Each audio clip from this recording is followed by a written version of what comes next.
باوقار مقدس علماء اہل سنت، حاضرین بزم، السلام علیکم ورحمۃ اللہ وبرکاتہ۔ یہ پروگرام ایم اے نیٹ ورک کی جانب سے پیش کیا جا رہا ہے۔ علی رسولہ الکریم، اما بعد، فاعوذ باللہ من الشیطان الرجیم، بسم اللہ الرحمن الرحیم۔ یا ایہا الذین آمنوا اتقوا اللہ وکونوا مع الصادقین، آمنت باللہ، صدق اللہ العظیم۔ باواز بلند نبی اور آل نبی پر درود شریف پیش کر لیں۔ اللہم صلی علی سیدنا و شفیعنا و حبیبنا و مولانا محمد وبارک وسلم، صلاۃ و سلام علیک یا رسول اللہ صلی اللہ تعالی علیہ وسلم۔ حضرات، پہلی بار عرس سید ملت میں شرکت کی سعادت حاصل ہوئی حضور پیر طریقت صاحب سجادہ حضرت مولانا غلام معصوم صاحب تیغی اور ہمارے ان کے بھائی جناب صوفی محفوظ عالم سعیدی، دیگر علماء اہل سنت بیٹھے ہیں۔ میں چند لمحوں کے لیے آپ کے بیچ حاضر آیا ہوں، بس اس شعر کے ساتھ اپنی گفتگو کا آغاز کر رہا ہوں۔ پورا مجمع محبتوں کے ساتھ باواز بلند کہے سبحان اللہ۔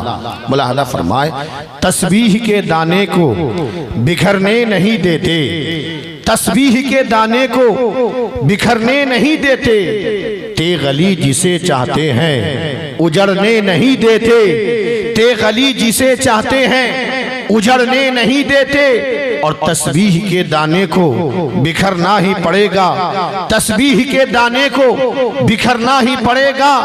یا سید ملت سرکار، سرکار کو چلمن سے نکلنا ہی پڑے گا، سرکار کو چلمن سے نکلنا ہی پڑے گا۔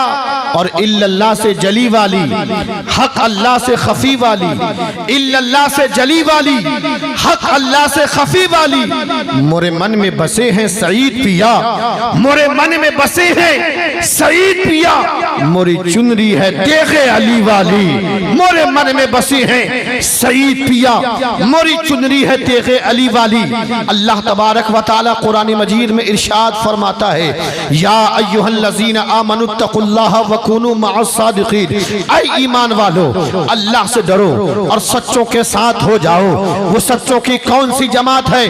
تو اللہ تبارک و تعالی قرآن مجید میں دوسرے مقام پر ارشاد فرماتا ہے، انعم اللہ علیہم من النبیین والصدیقین والشہداء والصالحین۔ وہ سچوں کی جماعت نبی جین کی جماعت ہے، وہ سچوں کی جماعت صدیقین کی جماعت ہے، وہ سچوں کی جماعت شہداء کی جماعت ہے، وہ سچوں کی جماعت صالحین کی جماعت ہے۔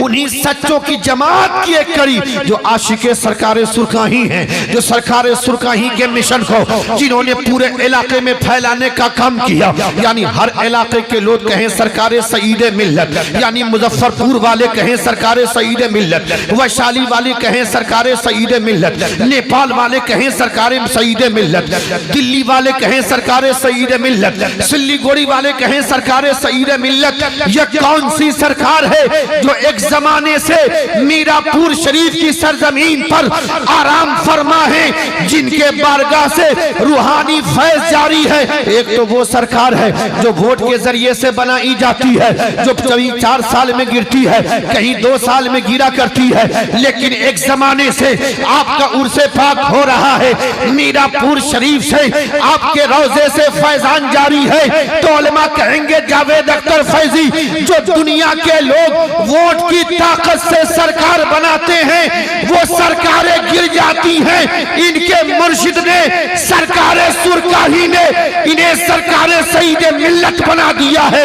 قیامت تک آپ کی عظمتوں کا جھنڈا لہراتا رہے گا، قیامت تک آپ کا فیض جاری رہے گا، قیامت تک آپ کی بارگاہ سے لوگ فیض یافتہ ہوتے رہیں گے۔ حضرات گرامی، آپ نے دیکھا اکثر خانقاہ آپ نے دیکھے ہوں گے، لیکن خانقاہوں کا نظام بڑا بگڑا ہوا رہتا ہے، لیکن آج پہلی بار حاضری ہوئی۔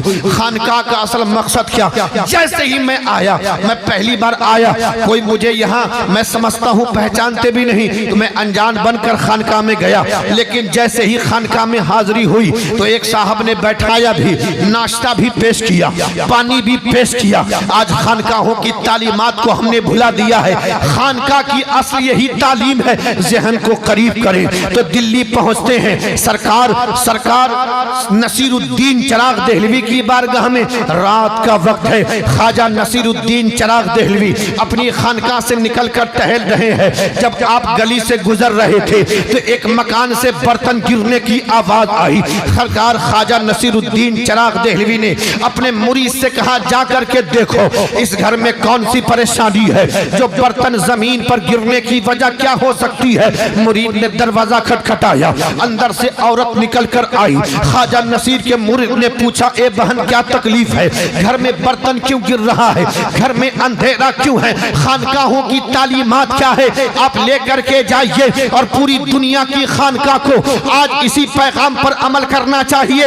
المختصر خواجہ نصیر کے مرید نے جب پوچھا, اس عورت نے کہا میں بیوہ ہوں, غریب ہوں, میرے گھر میں کھانے کا کوئی انتظام نہیں, میرا گھر اندھیرا ہے اندھیرا. حضرات گرامی جب یہ خبر خواجہ نصیر الدین چراغ دہلوی کو پہنچی تو آپ نے مریدوں کو جمع کیا اور جمع کرنے کے بعد کہا کہ خانقاہ کے تمام چراغ کو جمع کیا جائے.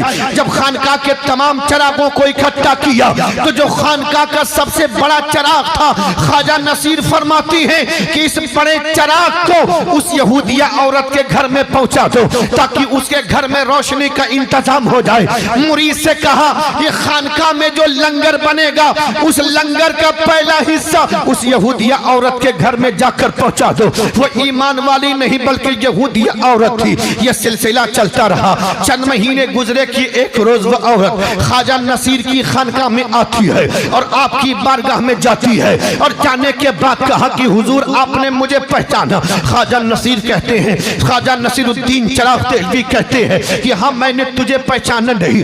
اے بیٹی تم کون ہو, یہ تمہارے 5 بچے ساتھ میں ہے, بتاؤ میں تمہارے کیا کام آ سکتا ہوں, بتاؤ میں تمہاری کیا مدد کر سکتا ہوں. اس عورت نے رو کر کہا کہ بابا میرے گھر میں روشنی کا انتظام آپ کرتے ہو, میرے گھر میں پانی کا انتظام آپ کرتے ہو, میرے گھر میں کھانے کا انتظام آپ کرتے ہو, اور مجھے پہچانتے بھی نہیں. خواجہ نصیر نے کہا اچھا تو وہی یہودیہ عورت ہے جس کے گھر کے شوہر کا انتقال ہو چکا ہے.